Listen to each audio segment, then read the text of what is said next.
Bien-aimés frères et sœurs, il y a un très très grand débat en ce qui concerne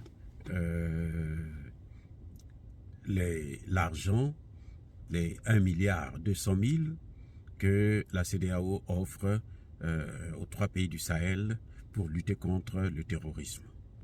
Ce sont, je l'ai déjà dit, des miettes et ça n'a rien à voir avec l'argent de ces pays que la CEDEAO a bloqué de façon illégale.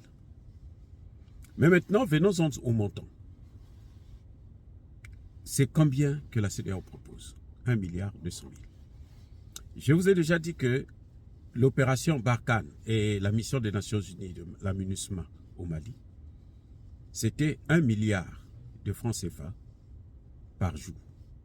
Donc, ça veut dire que 1 milliard pour chaque pays, 1,2 milliard exactement pour chaque pays, c'est pour, comment dirais-je, intervenir en une journée.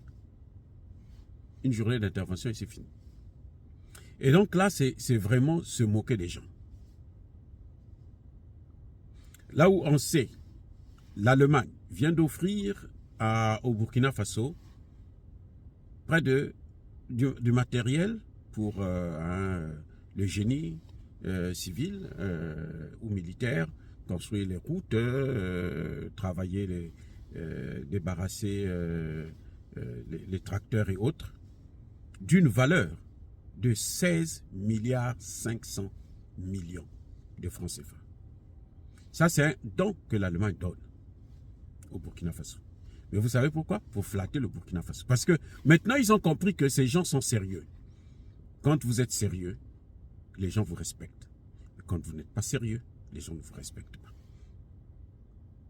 Vous voyez, si l'Allemagne fait ça, c'est parce que ce n'est pas le Burkina Faso qui a demandé. Hein.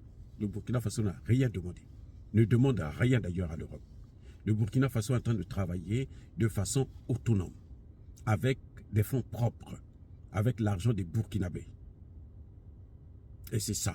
Maintenant, ça les fait peur parce qu'ils savent que, en fait, ces pays peuvent s'en sortir sans eux. C'est ça le vrai problème, le message que l'AES est en train de présenter. Ces pays peuvent s'en sortir sans les États-Unis, l'Europe et tous les autres pays du monde. Nous pouvons, en Afrique, là, vivre en autarcie. Nous sommes capables de le faire. Voilà, bien-aimés frères et sœurs, c'est ça que nous devrons faire. L'autosuffisance dans le domaine militaire, dans le domaine de la santé, dans le domaine des médicaments, dans le domaine de la nourriture. Nous devrons vivre de nos propres moyens, d'abord, avant de chercher à s'enrichir. Eux, ils ont l'habitude de vivre avec les moyens des autres, avec la corruption et le vol, et c'est ça qui est terminé. Maintenant, dire que les pays africains ne vont pas se développer, parce que eux, si les pays africains se développent, eux, ils doivent décliner, ça, ce n'est pas notre problème, ça, c'est leur problème.